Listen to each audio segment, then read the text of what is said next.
All right, welcome back to the final reaction. Nick here, and this is my first review I've done on the channel in a long time. Don't really have a reason for why I haven't done it besides just busy with other things, but I had to do a quick little review, and I say quick, we'll see how quick it is, on the new Netflix film Rebel Moon. This is a film that's getting a lot of traction from different YouTubers online talking about it, and it's easily the top film for Netflix right now, even amongst all the crazy Christmas nostalgia movies and whatnot that's on there. And anything on Netflix that lasts #1 for more than a day is quite the feat because there's so much stuff on Netflix. And whether it's a film like U.S. Marshals that was made 20 years ago plus, or a film that just came out, you never know what's going to stay on there. And this movie has stayed on there. And I was excited to find out, I didn't know this beforehand, that part 2 is coming out in April of 2024. So not too far away, just around the corner. If you've missed it, there's a trailer on Netflix right now, which I was about to watch, but I thought, you know what, I'm going to react to it on this channel. So if you've not seen my reaction to part 2's first trailer on Netflix, go ahead and check out that video on this channel. But this is a film, story by Zack Snyder, screenplay by Zack Snyder, Kurt Johnstad, and Shay Hatton, directed by Zack Snyder. And talking about Zack Snyder first, I have never been a huge Zack Snyder guy until about recently, I'm not going to lie. Kind of like Guy Ritchie, where it took me a few years to get into it. I'm a huge fan of the King Arthur movie that no one else is a fan of. Cool that Charlie Hunnam's in this film as well. But I'm becoming a Zack Snyder guy. I'm not going to lie. I'm a huge DC fan, and I did not like everything that he did with Man of Steel and BVS.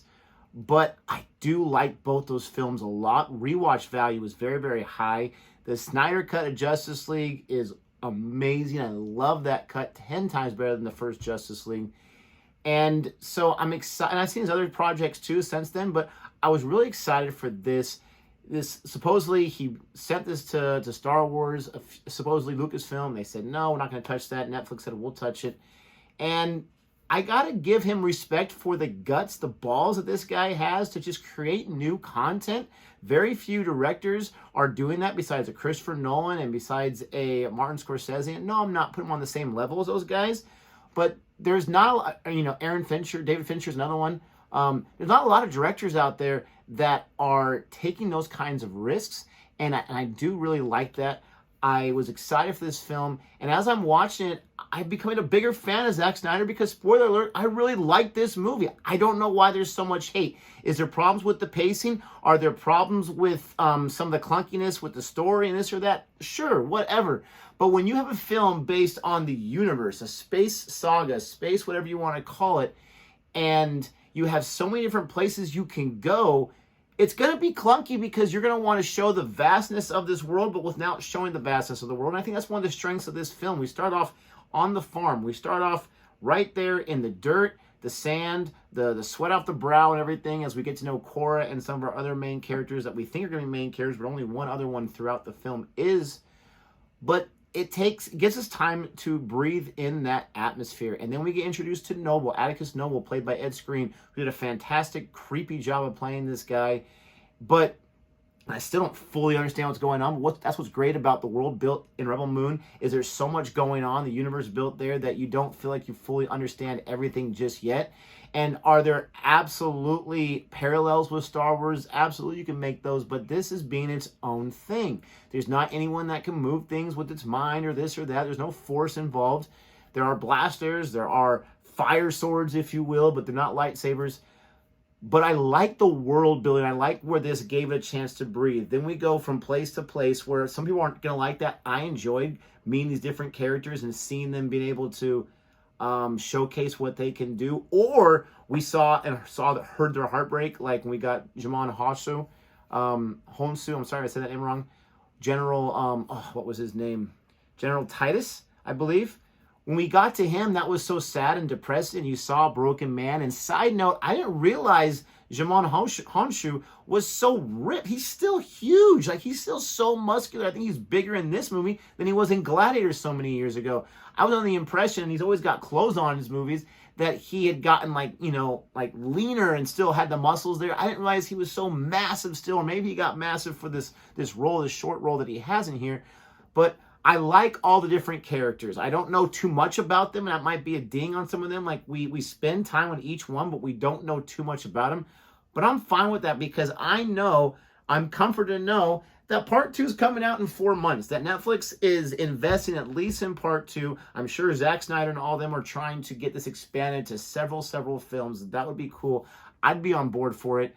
You know, I have to admit, though, I'm very biased because Sofia Boutella, not only do I think she's a fantastic actress, but I have a huge crush on her. She's absolutely amazing. So I was glad to see her in this. I loved her in Star Trek Beyond. I loved her in even The Mummy, for crying out loud. And I loved her in, there's another film that we got an introduction from her. I don't know what it was.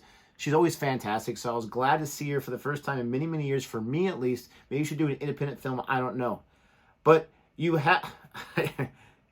Ray Fisher? That's who Blood Axe was Ray Fisher? I just realized that right now looking at Wikipedia. Oh my gosh, I didn't know that was Ray Fisher. He was a cool character too. I wish we had a little more of him, obviously.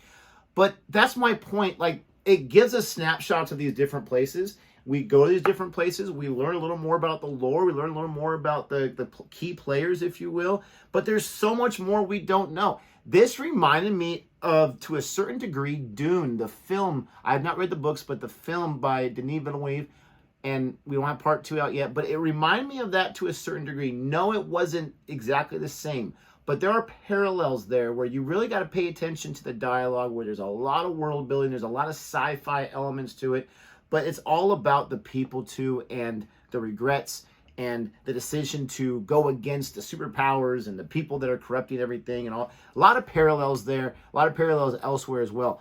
But I really like this movie. I didn't absolutely love it above Through the Moon and all that kind of stuff. I'm not giving it a 10 out of 10, but I'm very, very high on this film. I'm very excited for the potential of what we're going to get. And because the next one's coming out in just a few months, that tells me that it should be made in the same type of style and vein and all that of this one. And I'm excited for that to carry on. I'm excited for to have the same actors playing the same characters, to learn more about it. That nasty pig guy who was hitting on Farmer or whatever, that guy was gruesome, but that whole scene was awesome. This movie, getting back to the movie, fantastic action. Really, really amazing action. The CGI, I didn't have a problem with it. You can tell some of it wasn't completely finished, but this is a Netflix film. It still did cost $166 million. They probably could have used that money wisely in different places.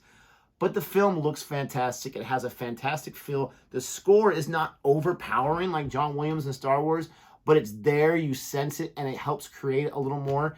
If you have the biggest screen you can to watch this film, 70-inch, 80-inch, whatever it is, go for it, because the bigger, I think, the better. The colors are really nice.